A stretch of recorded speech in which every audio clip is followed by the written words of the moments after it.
Oi, oi, minha gente! E aí, tudo bem com vocês? E estamos aqui mais uma vez nesse canal para falar daquilo que a gente mais gosta: gestão de negócios e vida, também de carreira, de resultado, de alcançar os objetivos, que é isso que a gente gosta, é ou não é? E o tema de hoje vai ser como organizar um fluxo de caixa saudável para a tua empresa. Eu tenho certeza que você já ouviu muito falar sobre fluxo de caixa, só que muitas vezes na prática você não está conseguindo aplicar. Ou você não está conseguindo aplicar, ou ele está lá sempre negativo, tem sempre problemas no seu fluxo de caixa. E eu vou aqui desmistificar, falar como ele funciona, explicar também o que é esse fluxo de caixa, que às vezes a gente acha que é uma coisa e na verdade é outra totalmente diferente. Então, o que é um fluxo de caixa? Fluxo de caixa é todo o dinheiro que entra na tua empresa e todo o dinheiro que sai. Porém, para ter isso de uma forma saudável, você precisa ter de maneira organizada.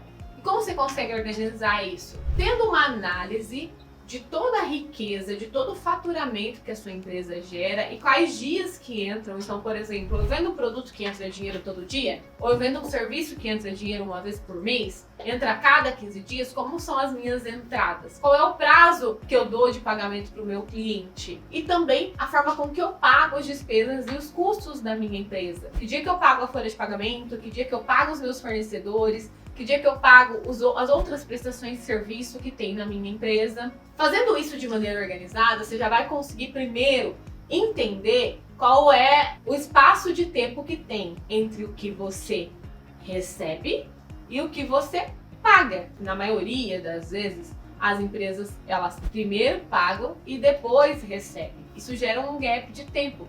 E o tempo e o dinheiro têm um custo. Sim, você pode não saber disso ainda, ou você pode não ter maiores informações sobre isso, mas tempo e dinheiro tem um custo. Então, se você tem uma entrada muito depois do seu pagamento, das despesas que você paga, você tem que desembolsar um dinheiro, você tem que colocar um recurso dentro do seu fluxo de caixa e isso tem um custo. Esse custo tem que ser considerado dentro do seu preço. Mas vamos lá, entendendo um pouco na prática, como que você pode fazer isso de maneira organizada para poder analisar melhor o seu fluxo de caixa. Então, atividade número 1, registre todas as transações financeiras.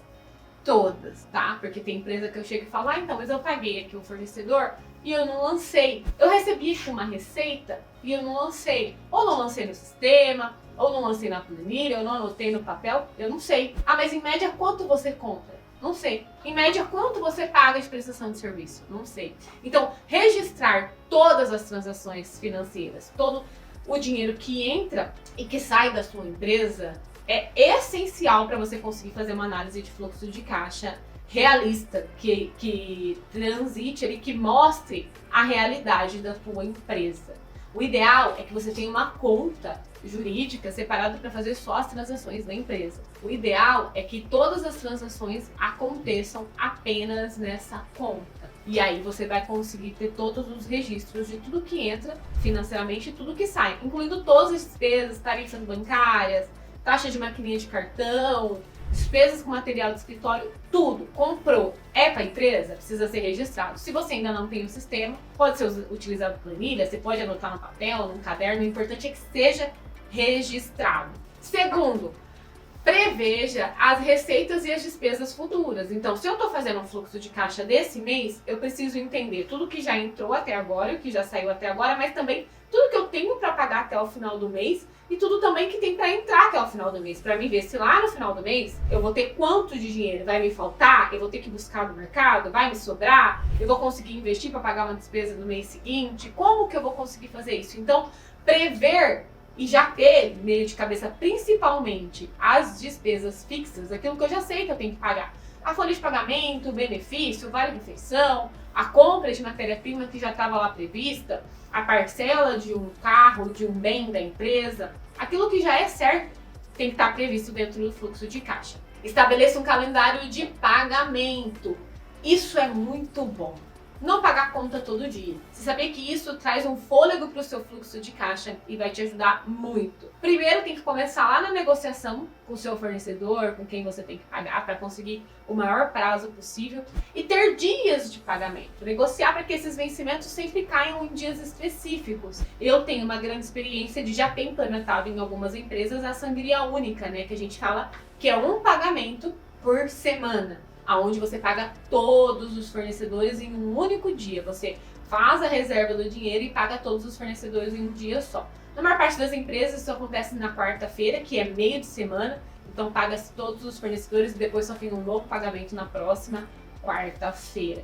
Isso traz um respiro para o seu fluxo de caixa, onde você consegue se organizar e não tem boleto ali vencendo todo dia, risco de um boleto atrasar, ir para o cartório e tudo mais.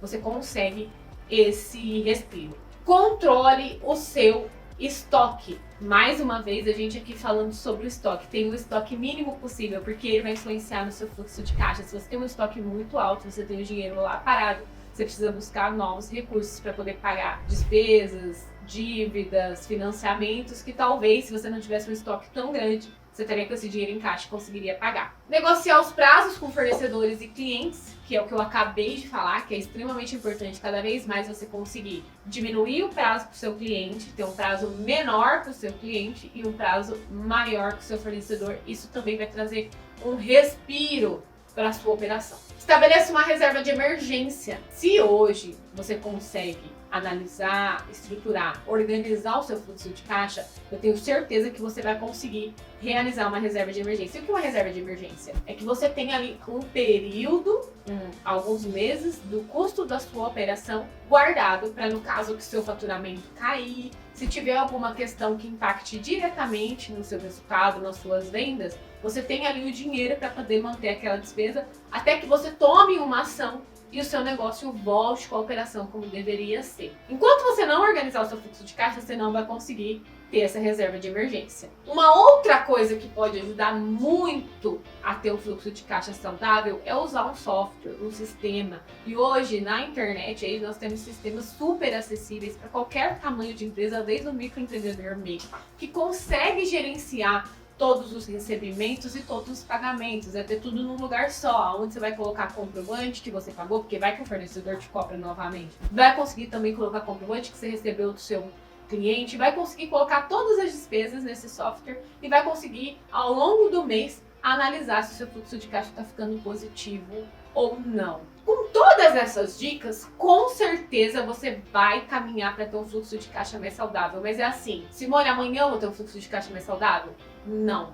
Fluxo de caixa saudável é construído ao longo do tempo. Você precisa de primeiro uma análise, como a gente falou lá atrás, e depois ir aplicando essas ferramentas e vendo como ela vai se adaptar no seu negócio. Por exemplo, a implementação da sangria única teve algumas empresas que primeiro eu precisei implementar 3 vezes de pagamento na semana, depois de 6 meses implementar 2 vezes, até chegar em uma vez só o pagamento por semana. Teve empresas que nós começamos a negociar com o fornecedor prazo de 14 dias, depois de 21, depois de 28, 30, 45, até chegar no melhor cenário que era para a empresa, onde a gente tinha fornecedores que era 60 dias de pagamento, enquanto a gente recebia dos nossos clientes com 30, nós tínhamos um fôlego de 30 dias. E isso é muito bom para o resultado da empresa. É você conseguir priorizar, analisar e prever lá na frente. Então eu priorizo o que eu tenho que pagar, eu priorizo o resultado da empresa, eu priorizo não ter juros, eu consigo analisar se meu resultado está coerente e eu consigo prever o que tem para acontecer lá na frente. E quando eu consigo prever o que tem para acontecer lá na frente, eu consigo investir mais para eu ter maiores resultados, investir em vendas, investir em marketing, investir em crescimento do meu próprio negócio para poder alcançar melhores resultados. Eu tenho certeza que você fazendo isso, você vai construir um fluxo de caixa muito mais saudável para sua empresa, mesmo que a sua movimentação seja super pequena agora no começo. Então, já segue essas dicas para você ter muito resultado no seu negócio. Se você gostou desse vídeo, já curte, compartilha e até a próxima!